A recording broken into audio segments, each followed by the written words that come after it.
pense qu'il est important de souligner que malgré le fait que cette crise sanitaire, elle a débuté début janvier, elle a débuté son expansion et sa propagation dans le monde début janvier 2020, les marchés financiers n'ont ressenti ce choc que 1 mois et demi après, et plus précisément le 14 février 2020.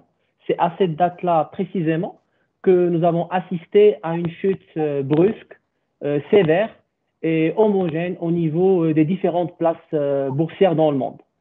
Donc maintenant, aujourd'hui, on est 9 mois après ce choc boursier lié à cette crise sanitaire. Nous pouvons relever 2 principaux constats.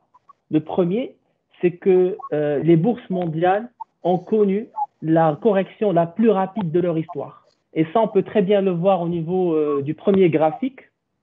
On voit très bien que l'ensemble des principaux indices boursiers à l'international, que ce soit les pays émergents, que ce soit le CAC 40, le MSCI Frontier Market dans le Maroc fait partie, ils ont subi des pertes, ils ont perdu entre 28 et 38% de leur valorisation boursière en l'espace de 27 séances de cotation seulement. C'est du jamais vu. Aucune crise par le passé n'a eu un impact aussi important en termes de volatilité. Le deuxième point de cette crise, c'est que contrairement aux anticipations des analystes de par le monde, les bourses mondiales ont affiché un effet de rattrapage qui est très solide. Nous sommes même arrivés à des niveaux supérieurs à ceux qui ont été enregistrés avant la crise. Et ça, on peut le voir très bien au niveau du graphique de la page 2. On voit très bien qu'au niveau des pays émergents, aujourd'hui, on se situe à 9% au-dessus du niveau qui a été affiché juste avant la crise Covid. Le S&P 500, il se traite aujourd'hui à 5%. Le MSCI, ou bien les pays frontières dans lesquels le Maroc il fait partie, ils ont récupéré près de 94% de leurs pertes. Le CAC 40 aussi, il a récupéré près de 91% de sa perte enregistrée depuis le début de la crise. Donc, je pense qu'aujourd'hui, le choc boursier, il est globalement derrière nous.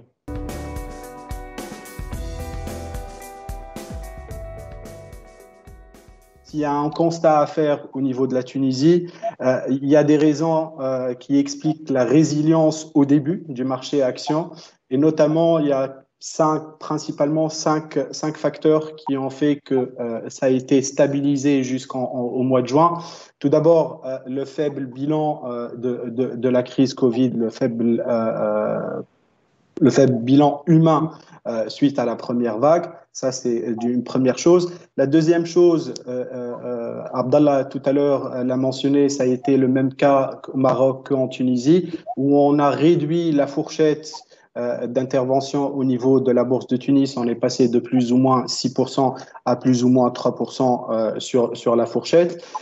La réactivité des pouvoirs, et je l'ai dit, des pouvoirs publics et de la BCT avec des réformes, avec des soutiens en faveur des entreprises et des ménages et des particuliers. Et il y a un facteur essentiel, ou plutôt une raison essentielle pourquoi on n'a pas eu énormément de chute énorme au niveau de la bourse de Tunis, c'est l'absence des secteurs les plus sinistrés à la suite de la crise. Je cite le tourisme, je cite le transport aérien, même s'il y a Tunisair qui est à l'intérieur de la bourse de Tunis, mais c'est principalement ça ce qui a fait que on a tenu bon pendant l'été. Et dernièrement, une raison qui est très importante à mon sens, c'est l'absence du flottant sur la part des étrangers. On n'a pas énormément d'étrangers qui sont au niveau de la bourse de Tunis. Les participations des étrangers dans les sociétés tunisiennes, c'est des participations stratégiques. Et du coup, on n'a pas eu ce mouvement de vente et de retrait des étrangers de leur argent de la bourse de Tunis. C'est principalement ce qui a fait qu'on a eu cette plus ou moins stabilité de la bourse de Tunis pendant la crise, après la première vague. La deuxième vague, c'est une autre paire de manches parce que tout simplement les investisseurs regardent les finances publiques et se projettent qu'est-ce qui va se passer pour 2021. Contrairement peut-être aux bourses internationales, la BRVM a eu un comportement un peu particulier. Nous n'avons pas connu les fortes chutes dues à la Covid, mais ce pour plusieurs raisons. Déjà, il faut dire que notre marché est depuis avril 2016 sur une baisse structurelle. On avait atteint un pic en avril 2016, exactement le 22 avril, de 320 points pour le BRVM Composite, l'indice principal de la place de la BRVM. Et depuis lors, l'indice ne fait que baisser. Par exemple, on a commencé l'année, on a été avec un niveau d'indice à pratiquement 159 points, ce qui montre déjà la baisse qui est intervenue depuis 2016. Avec l'apparition de la Covid, il faut dire que les premiers cas dans notre zone ont été recensés en mars 2020. Avec l'apparition de la Covid et les niveaux déjà bas, les investisseurs ont été plutôt calmes. Ils ont été plutôt patients. Donc, on a vu plutôt l'ampleur de cette Covid-là dans les volumes. Les volumes ont drastiquement baissé pendant cette période. Les investisseurs se sont dit, attends, on reste tranquille, on attend de voir ce qui se passe. On n'a pas eu cet impact humain fort.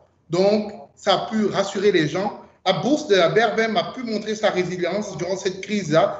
Et malgré le fait que les bourses internationales aient chuté, nous, on n'a pas eu cet impact-là. On a été vraiment une exception, je dirais, dans ces marchés internationaux. L'impact a été double, que ce soit que sur la performance et sur les volumes. Juste après la découverte des premiers cas, on a eu des volumes très très importants sur le marché casablancais. C'est à peu près le double de ce qu'on avait juste avant.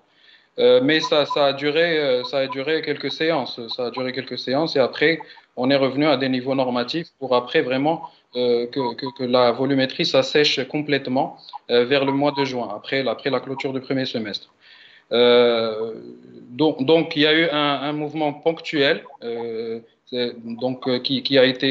qui a été développé par la crise, bien sûr, et le mouvement de vente qui a eu lieu. Et après, on a vu que les investisseurs ont repris leurs esprits et ils sont revenus à des décisions plus rationnelles, c'est-à-dire d'attendre des catalyseurs pour prendre des décisions, justement pour se positionner sur d'autres valeurs sur le marché marocain. Le marché casablancais attendait de la visibilité, que ce soit de la part des pouvoirs publics, de la Banque centrale ou des émetteurs eux-mêmes. Donc, à un moment, on naviguait à vue, il n'y avait pas de catalyseur. Donc, à chaque bonne nouvelle, on va dire, l'engagement des pouvoirs publics, la baisse des taux ou encore l'annonce de certains dividendes de la part de quelques émetteurs ou encore une fois l'annonce de la campagne de vaccination de masse. Donc, tout cela a fait que les investisseurs ont repris confiance et ont cette visibilité qui manquait juste avant et juste après le déclenchement de la crise. Donc, c'est pour ça qu'on a, comme a dit Taha tout à l'heure, je pense que le pire est derrière nous. Et là, on est en train de voir un peu plus clair et les gens se positionnent de plus en plus sur le marché.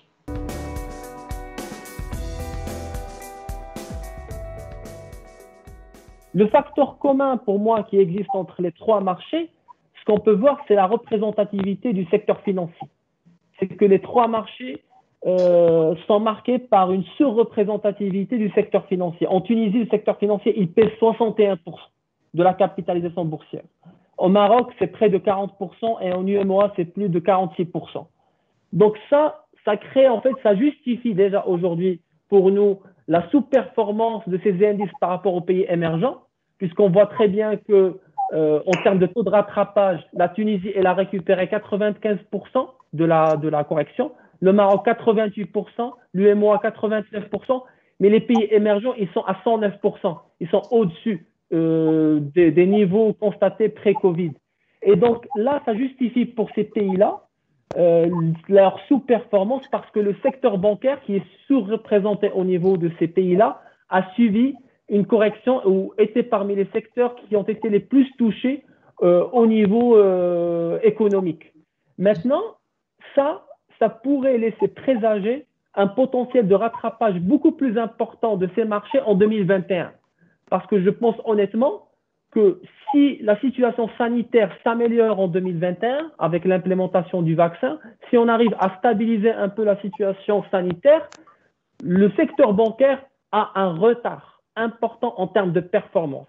Et si le secteur bancaire se rattrape en 2021 en termes de résultats et en termes d'indicateurs de risque, je pense que ces marchés-là pourraient représenter un potentiel intéressant de rattrapage en 2021.